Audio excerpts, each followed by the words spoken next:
एमिति तो भारत में गोटे फिल्म को रिलीज करने गोटे भल छोटी दिन देखा जाए कि एमिति समय फिल्म को रिलीज करा जाए जेमिति किछि गोटे पर्व आसुथिबो काहेकि ना अधिक रु अधिक लोकंकु सिनेमा हॉल को टाणी आनिबा पाई हेले आज मो जो व्यक्ति विषय रे कहिबाको जाउछि तांकर फिल्म जे कोनोसी दिन भी रिलीज करा जाऊ छुट्टी तो आपे आप होई जाए। हाँ बंधुगण मो भैरव आपण मानको कहिबाको जाउछि मिस्टर रजनीकांत को विषय जहां कि लोके केवल स्टार की सुपरस्टार भावरे मानंती नाही एमिति कि दक्षिण भारत रे रजनीकांत को नाम रे अनेक मंदिर मध्य तयारी होई सारिछि जोठारे कि लोके तांकर पूजा करंती। मते लागुनी कि एमिति प्रेम सम्मान दुनिया रे अन्य कोनोसी अभिनेता को दिया जाउथबो हेले बंधुगण तांकर एही अद्भुत सफलता पछरे बहुत बड़ संघर्ष मध्य लुचि रहिछि। तो आसंतु बंधुगण तांकर संघर्षमय जीवन को आमे जानिबा। रजनीकांत कर जन्म 12 डिसेंबर 1950 रे कर्नाटक राज्यर बेंगलुरुर एक मध्यवित्त मराठी परिवार रे होइथिला। छोट बेले तांकर माता पिता मराठी वीर छत्रपति शिवाजी नाम अनुसार शिवाजी राव गायकवाड़ रखिथिले।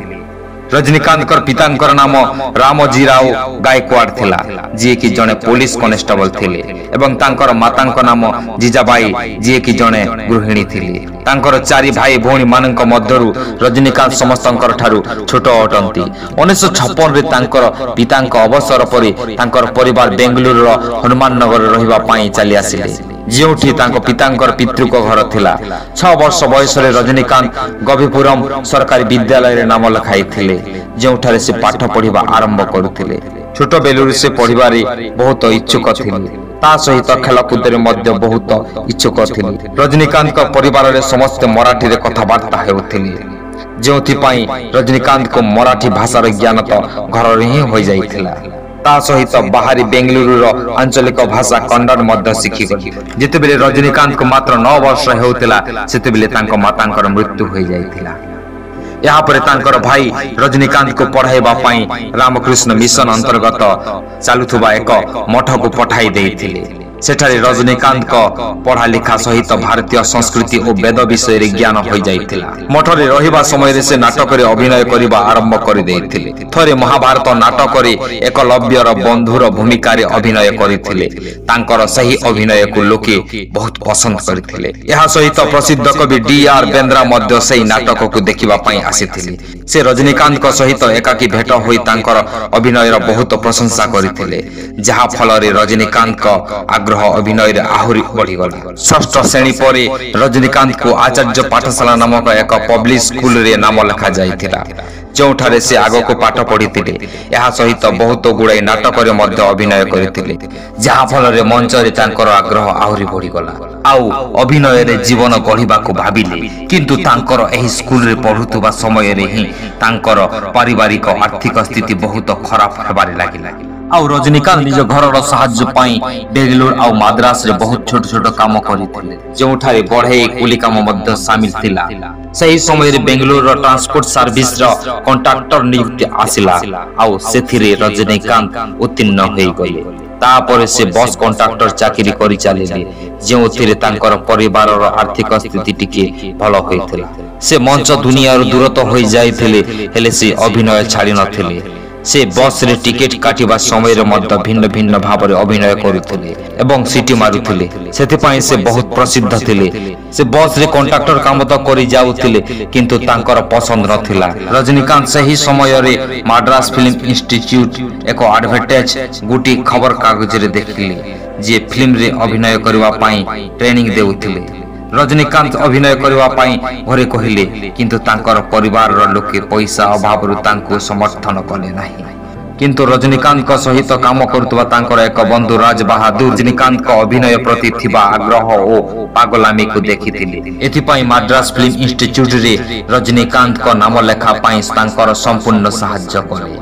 यहाँ पर रजनीकांत कॉन्ट्रैक्टर चाकरी छाड़ी देले एवं 1973 अभिनय शिखिबा आरंभ करिले। किछि टंका पाई विभिन्न जगह को जाई अभिनय मध्य करुथिले। थरे इंस्टीट्यूट रे गोटे नाटक समय रे प्रसिद्ध निर्देशक के बालाचंदन को आखि रजनीकांत को ऊपर पड़िला आ से तांकर अभिनय रे एते प्रभावित होई गले जे सेठारे ही से तांकर तमिल फिल्म पाई बाछि देले।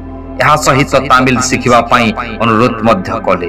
କିଏ ବାଲାଚନ୍ଦନଙ୍କ କହିବା ଅନୁସାରେ ରଜନୀକାନ୍ତ ତାମିଲ ଭାଷା ମଧ୍ୟ ଶିଖିଦେଲେ। ଏହାପରେ ତାଙ୍କର ମରାଠୀ, ତାମିଲ ଏବଂ କନ୍ନଡ଼ ଭାଷାର ଜ୍ଞାନ ମଧ୍ୟ ହୋଇଯାଇଥିଲା। ଏହାପରେ 1975ରେ କିଏ ବାଲାଚନ୍ଦନଙ୍କ ତାମିଲ ଡ୍ରାମା ଫିଲ୍ମ ଅପୂର୍ବା ରାଙ୍ଗାଲସିରେ ରଜନୀକାନ୍ତଙ୍କ ନିଜର ଫିଲ୍ମ ଜୀବନ ଆରମ୍ଭ କରିଥିଲେ। ସେ ସେଥିରେ ଗୋଟିଏ ଫିଲ୍ମରେ ଖଳନାୟକ ଭୂମିକା ତୁଲାଇଥିଲେ। ସେଥିରେ ତାଙ୍କର ଭୂମିକା ବହୁତ କମ୍ ଥିଲା, କିନ୍ତୁ ଲୋକେ ତାଙ୍କୁ ଅଭିନୟ ପାଇଁ ଚିହ୍ନି ଯାଇଥିଲେ। ତାଙ୍କର ଦମଦାର ଅଭିନୟ ପାଇଁ ସେହି ବର୍ଷ ତାଙ୍କୁ ଆଉ ଗୋଟିଏ ଫିଲ୍ମ କଥା ସଂଗମରେ ତାଙ୍କୁ ସୁଯୋଗ ମିଳିଗଲା। ଠିକ୍ ଏହାପରେ ରଜନୀକାନ୍ତ ଟିକେ ବି ଆଉ ପଛକୁ ମୁହଁ ମୋଡ଼ି ଦେଖିନଥିଲେ, ଆଉ ତାଙ୍କର ସ୍ୱତନ୍ତ୍ର ଅଭିନୟ ପାଇଁ ତାମିଲ ଫିଲ୍ମର ସୁପରଷ୍ଟାର ହୋଇଗଲେ। ସେହି ସମୟରେ ତାଙ୍କର ଭେଟ ଲତା ରଙ୍ଗାଚାରୀ ହେଲା, ଯିଏକି ନିଜ କଲେଜର ମ୍ୟାଗାଜିନ୍ ପାଇଁ ରଜନୀକାନ୍ତଙ୍କ ଇଣ୍ଟରଭ୍ୟୁ ନେବା ପାଇଁ ଆସିଥିଲେ। ରଜନୀକାନ୍ତ ଲତାଙ୍କୁ ଦେଖିବା କ୍ଷଣି ତାଙ୍କର ମନ ଦେଇଥିଲେ। 26 ଫେବୃଆରୀ 1981ରେ ତିରୁପତି ଆନ୍ଧ୍ରପ୍ରଦେଶରେ ବିବାହ କରିଥିଲେ। ଏହାପରେ ତାଙ୍କର ଦୁଇଟି ଝିଅ ହେଲେ। ବଡ଼ ଝିଅ ଐଶ୍ୱର୍ଯ୍ୟା ରଜନୀକାନ୍ତ ଓ ଛୋଟ ଝିଅ ନାମ ସୌନ୍ଦର୍ଯ୍ୟା ରଜନୀକାନ୍ତ ଅଟେ। ବଡ଼ ହେଲା ପରେ ଐଶ୍ୱର୍ଯ୍ୟା ଜଣାଶୁଣା ଅଭିନେତା ଧନୁଷଙ୍କୁ ବିବାହ କରିଥିଲେ, ଆଉ ଛୋଟ ଝିଅ ସୌନ୍ଦର୍ଯ୍ୟା ରଜନୀକାନ୍ତ ତାମିଲ ଫିଲ୍ମର ନିର୍ଦ୍ଦେଶକ ଓ ପ୍ରଯୋଜକ ଭାବରେ କାମ କରୁଛନ୍ତି। ତାମିଲ ଫିଲ୍ମର ସୁପରଷ୍ଟାର ହେଲା ପରେ ରଜନୀକାନ୍ତ ହିନ୍ଦୀ ଫିଲ୍ମରେ ମଧ୍ୟ ପାଦ ଦେଲେ ଏବଂ ନିଜର ପ୍ରଥମ ହିନ୍ଦୀ ଫିଲ୍ମ ଅମିତାଭ ବଚ୍ଚନଙ୍କ ସହିତ କଲେ, ଯାହାର ନାମ ଅନ୍ଧା କାନୁନ ଥିଲା। ଏହାପରେ ସେ ତାମିଲ ସହିତ ହିନ୍ଦୀ ଭାଷାରେ ମଧ୍ୟ ଅନେକ ଫିଲ୍ମରେ ଅଭିନୟ କରୁଛନ୍ତି। ବନ୍ଧୁ, ରଜନୀକାନ୍ତର ସବୁଠାରୁ ବଡ଼ କଥା ହେଲା ଯେ ଆଜି ବି ସେ ଏତେ ବଡ଼ ସୁପରଷ୍ଟାର ହେଲେ ମଧ୍ୟ ଏହି ମାଟି ସହିତ ଜଡ଼ିତ ଅଛନ୍ତି। ସେ ଫିଲ୍ମ ଦୁନିଆକୁ ଛାଡ଼ିଦେଲେ ବାସ୍ତବ ଜୀବନରେ ଏକ ସାଧାରଣ ବ୍ୟକ୍ତି ଭାବରେ ଚଳନ୍ତି। ସେ ଅନ୍ୟ ସଫଳ ବ୍ୟକ୍ତିଙ୍କ ପରି ନୁହନ୍ତି। ବାସ୍ତବ ଜୀବନରେ ଧୋତି କୁର୍ତ୍ତା ପିନ୍ଧୁଛନ୍ତି, ଆଉ ଯଦି ବି କୌଣସି ବ୍ୟକ୍ତି ତାଙ୍କ ପାଖକୁ ସାହାଯ୍ୟ ପାଇଁ ଯାଏ ତାକୁ କେବେ ଖାଲି ହାତରେ ଛାଡ଼ନ୍ତି ନାହିଁ। ବନ୍ଧୁଗଣ, ରଜନୀକାନ୍ତ ନିଜର ସଫଳତାକୁ କେବେ ନିଜ ଉପରେ ଭାରି ହେବାକୁ ଦେଇନଥିଲେ। ହୁଏତ ସେଥିପାଇଁ ତାଙ୍କର ପ୍ରଶଂସକ ତାଙ୍କୁ ଭକ୍ତିରେ କେବଳ ସମ୍ମାନ ଦିଅନ୍ତି ନାହିଁ, ତାଙ୍କର ପୂଜା କରନ୍ତି। ଆପଣଙ୍କର ବହୁମୂଲ୍ୟ ସମୟ ଦେଇଥିବାରୁ ବହୁତ ବହୁତ ଧନ୍ୟବାଦ। ଏହି ଚ୍ୟାନେଲକୁ ସବସ୍କ୍ରାଇବ କରି ଆପଣ ମୋର ମନୋବଳକୁ ଆହୁରି ବଢ଼ାଇ ପାରନ୍ତି। ତା ଦ୍ୱାରା ମୁଁ ଆପଣମାନଙ୍କ ପାଇଁ ଏମିତି ଅନେକ ଭିଡ଼ିଓ ଭେଟିଦେବି।